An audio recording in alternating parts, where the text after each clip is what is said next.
Praise the lord, hallelujah. एफेसियों के नाम पत्र अध्याय 2 पद संख्या 19।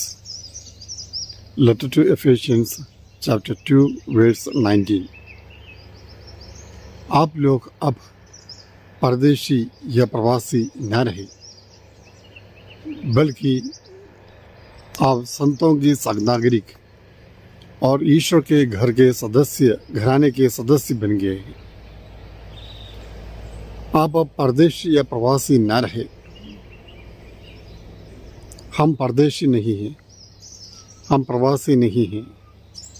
हम लोग संतों के सहभागी और ईश्वर के घराने के सदस्य बन गए हैं। अक्सर लोग कहते हैं कि हम इस दुनिया में परदेशी या प्रवासी हैं, कब कुछ दिन के लिए यहाँ पर आए हुए हैं।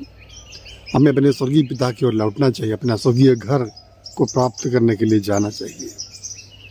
लेकिन एक विश्वासी के जीवन में वो पहले ही स्वर्ग पहुंच चुका है। जब उस व्यक्ति का बपतिस्मा हुआ, जब उन्होंने विश्वास को स्वीकार किया, उस समय से वे संतों की सहभागी हैं। कलीसिया के जितने भी संत हैं, जितने भी पुण्य आत्मा है, उनके पुण्य का फल, उनके भले कार्यों का फल, उनके जो जीवन है उसका फल आप लोगों को प्राप्त हुआ है, सभी लोगों को प्राप्त हुआ है। इतना ही नहीं, हम ईश्वर के घराने के सदस्य। हम जानते हैं कि बपतिस्मा के द्वारा, संस्कारों के द्वारा एक व्यक्ति कलीसिया के सदस्य बनता है।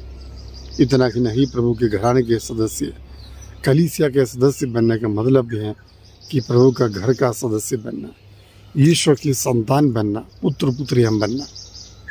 देखिए कितना बड़ा सौभाग्य हमें प्राप्त है। हम अपने घराने पर गर्व करते हैं, अपने अपने परिवार पर, कुटुंब पर हम गर्व करते हैं। लेकिन कितनी गर्व की बात है कि हम परमेश्वर के घर के सदस्य बन गए हैं।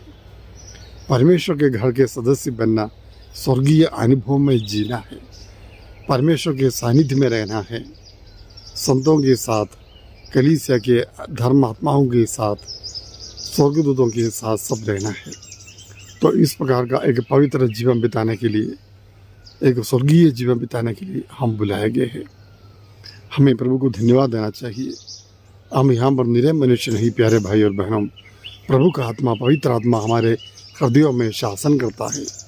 पवित्र आत्मा हमारे जीवन में कार्यरत है। पवित्र आत्मा हमारा संचालन करता है, उस आत्मा से संचालित है। इसलिए हम ईश्वर की संतान हैं। पवित्र आत्मा के द्वारा ही हम यीशु को प्रभु कह सकते हैं। पवित्र आत्मा के द्वारा ही हम परमेश्वर को आबा, पिता कहकर पुकार सकते हैं। तो आइए प्यारे भाइयों बहनों, हम अपने अस्तित्व पर, अपने जो कृपा हमें मिली है, स्वर्गीय सदस्य, स्वर्ग के घराने के सदस्य या संतों के सहनागरिक बनने का जो कृपा मिली है, उसके लिए परमेश्वर को धन्यवाद दें, ईश्वर को धन्यवाद दें। प्रभु हमारे इस आध्यात्मिक यात्रा में हमारी सहायता करे और हमें स्वर्गीय जीवन की ओर ले जाए। हम यहाँ पर परदेशी या प्रवासी नहीं रहे, बल्कि संतों के सहभागी और प्रभु के घराने के सदस्य बन गए हैं।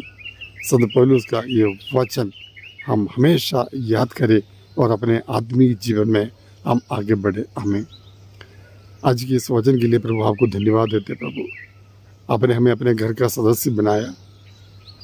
आप हमारे हृदयों में घर करके निवास करने वाला प्रभु, हम आपको धन्यवाद देते। प्रभु संतों ने, धर्मात्माओं ने जो मार्ग दिखाया, उसी मार्ग पर चलते हुए आपकी सच्ची संतान बनने के लिए हम सबको कृपा प्रदान कीजिए प्रभु। आमीन। सर्वशक्तिमान ईश्वर, पिता और पुत्र और पवित्र आत्मा आपको आशीर्वाद प्रदान करे। आमीन।